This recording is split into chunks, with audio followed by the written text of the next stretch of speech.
combo that we actually used to see a lot when Sejuani top was meta. The Viego in the jungle then can bolster the Sejuani in the solo lane. Sejuani also, I think, would have a good matchup in the Jace, so I'm expecting BRION to rotate the Renekton to top, also because it's Morgan. So him on Renekton is always going to be kind of a no-brainer. Available here as in comes Umpty. He does have boots. All right, let's see what they can find as Morgan is taking a lot of damage from Zeus here, but does get the stun, and Zeus should be dead. There it is, Kulbameek.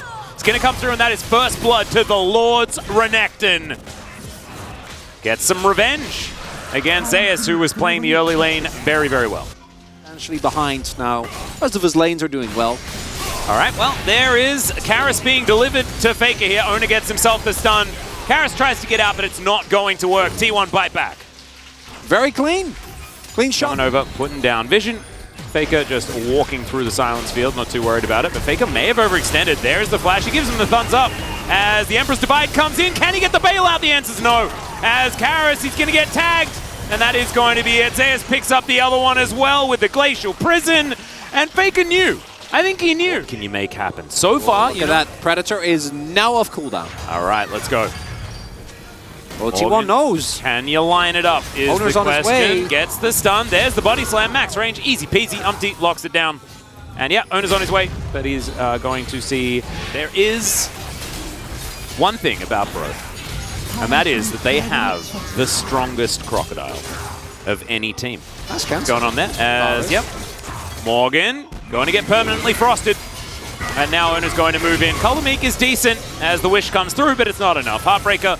And Owner is now going to help move towards... T and Karis looking for a play on Faker here. All right, there's the barrel. Faker in trouble, and Karis locks down the kill. Very nicely played. I swear, this game, if Umpty's not going to be able to avoid their turret falling down, that is going to be secured. So T1 get themselves to an action. Bottom lane of T1 definitely Here he goes good. again. Game is okay. Faker, Emperor's Divide comes in as Morgan is just going to die. And now Umpty is going to have to run away from the Pigeon Man with the Sand Soldiers. Yeah, crucially, Morgan doesn't have the dominance available, so he starts up the play, and then Faker... Oh, in the meantime, Henna is going to get a little bit upset. I'm not entirely sure what happened there, but... Turret is also pushed down, after which they get Drake.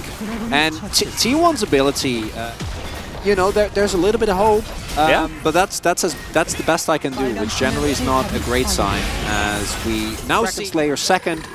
As we have a trap. Has been set. Hostile takeover immediately going to be used, but Umpty's going to avoid it. Chains of Corruption come in. Morgan is on the flank, and they just leave. Carrier Karis wants to pick up the kill. The bailout is not going to do anything here. Henna wants to participate. It's not going to work out as it's two kills now for Bro.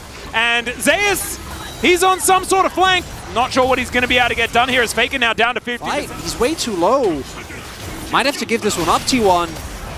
See whether they do, as now Faker, he's going to go out the back of the pit. Zeus moves up to the front, but now Henna with red and white guns, he's dangerous. And okay, the arrow's not going to be enough, but of course this isn't lethality. Varus, not an issue. Yeah, I know, he's a crocodile. The Lord's Renekton. Oh, okay, that's better. Yeah. I thought I'll allow that. The Lord's Renekton is a late game threat. Always has been, always will be. As Chains of Corruption come in, as I may have cursed him because the Emperor's Divide is going to cut him in half. There we go, that's the first kill for the team fighters immediately. What? Where did Henna go? Umpty is now looking to try and grab Faker, but it's not going to work out. And T1, they just wipe the floor with him. As he hasn't finished his sentence, or T1 find a great hard engage on BRION. Gonna turn that into a dragon immediately. Zeus and Faker making sure that no one is going to get anything. The rest of BRION has to like peel back, right? Like immediately a couple of flashes are forced. Oh, Henna doesn't have his flash, so the stun's going to come in. And he's just, yeah. Henna's real dead. Does manage to get a Moonlight Vigil off beforehand. But there was Zeus is split pushing by himself, and we see a little bit of a, you know, of a flat surface there in that gold graph, and then trend upwards, and that might well be the end of the game. It may. The Baron is being pushed forward. This inhibitor is not long for the world. That will be the first to go down. Can anyone get anything else, though? Take a Nexus turret. Yeah. Yeah, that's happening. Because there's no one here. Karis is going to turn up, but there's a Nexus turret. Shifting Sands gets him out. And T1 can now, because they've broken them up like this, they can just take themselves the soul. Faker, Emperor's Divide is going to deny that to the skies. Umpty, if he finds himself a body slam decently, but no, it's not going to happen. Flash over the wall, though, from Karis is going to spell the end of Faker. But they and the weaponry is not really the conversation that we're wanting to have, as Carrier is going to find Umpty. That's a flash to make sure that he cannot body slam over. Really beautifully done. And that is Gumayushi picking it up from downtown. Says, thank you very much for the extra money. I wanted my Infinity Edge. I guess. Is what he's going for next? Bloodthirster? No, yeah, it will be BT. Yeah, because he has Rage Blade. I see Crit Cloak and BF Sword and my old man. What have you ever called someone a more and I'd be like, oh, thanks, man, I appreciate it. I've never said thanks, but I've never found it, you know, too bad. An endearing moron. I'm okay with that. If that's who I am, then I can be a happy man. As, yeah, there's only one lane still alive here for BRION. Yeah. Not for long. Gumayushi just going to get to work on that one. Takes down the inhibitor turret. And you can see Zeus just happily playing in this front line.